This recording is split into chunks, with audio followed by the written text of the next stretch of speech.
Hey everybody, welcome back to Manufactured Fear, a Century of American Indoctrination. So, in our last episode, we watched McCarthy turn fear into theater, how the performance of paranoia became a national pastime.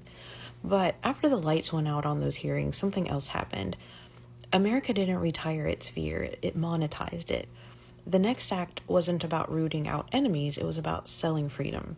Because by the mid-1950s, fear had become good business. Factories that once built tanks were now building cars and washing machines. Propaganda departments rebranded as advertising firms. And the same slogans that once warned Americans about communists now urge them to buy. Democracy means choice, the billboard said. Freedom means prosperity. The war machine turned into the marketplace, and patriotism became sort of a brand campaign. Across the globe, the Cold War was raging, but at home, the battlefront was the living room. Television became the new pulpit. Commercials promised comfort and status wrapped in red, white, and blue.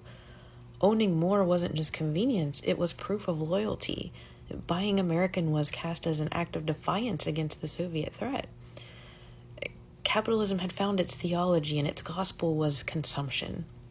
This was the dawn of the consumer citizen. You didn't prove your faith through prayer or service, you proved it through purchases. Each refrigerator, each new car, each perfectly manufactured lawn whispered, "I believe." And that belief was exported worldwide. Corporations joined hands with the government to sell not just products, but ideology, linking the American brand to global freedom. Coca-Cola ran ads in Europe promising a taste of democracy. Hollywood films painted capitalism as glamorous, moral, inevitable. Even foreign aid came with a price tag stamped "Made in the USA," right? And this message was crystallized in the 1959 kitchen debate in Moscow, where Vice President Richard Nixon didn't debate political theory with Soviet Premier Khrushchev, but instead the merits of a prefabricated American kitchen. The clear message: American freedom was superior because it offered a better array of consumer goods. Capitalism was defined not by rights, but by refrigerator models, right? It was a stunning transformation, a political system recast as lifestyle. But beneath the gloss, the machinery of control kept humming. The same intelligence networks that had hunted un-Americans now served a new purpose, spreading pro-American messaging overseas through the CIA's psychological warfare arms, funding radio stations, magazines, and cultural exchanges. Freedom was no longer an ideal, it was a product line, and the Cold War became its global marketing campaign. So back home, corporations learned to blend that same message into daily life. General Electric aired patriotic dramas between its appliance ads. School programs taught children that buying American goods kept communism at bay.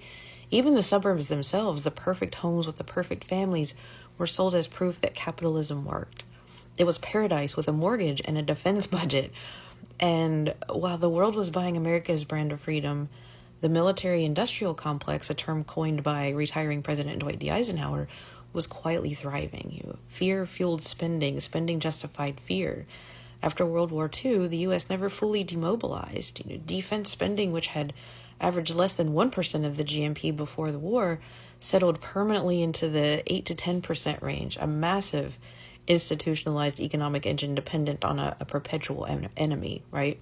Every new bomb, every new base, every new peacekeeping mission became another product to sell, a guarantee of safety that could never truly be delivered. Freedom wasn't defended anymore.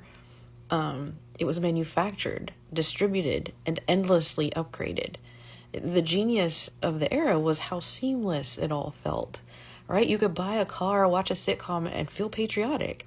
You could fear the Soviets and thank the sponsors during commercial breaks. It was the merging of identity and industry, an emotional economy built on the illusion of choice.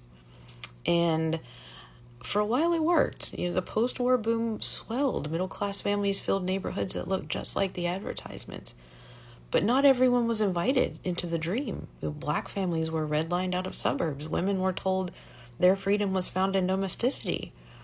Immigrants were warned to assimilate or else. The same freedom being sold abroad was carefully rationed at home.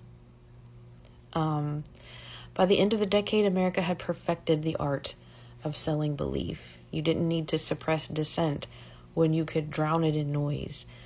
When comfort is profitable, rebellion becomes bad for business.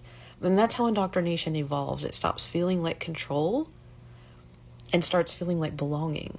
Because once you can sell freedom, you can define it, right? And once you can define it, you can mandate it through rituals, through repetition, through the quiet lesson that love of country means fear of questioning it. The product had been sold. Now it needed to be taught.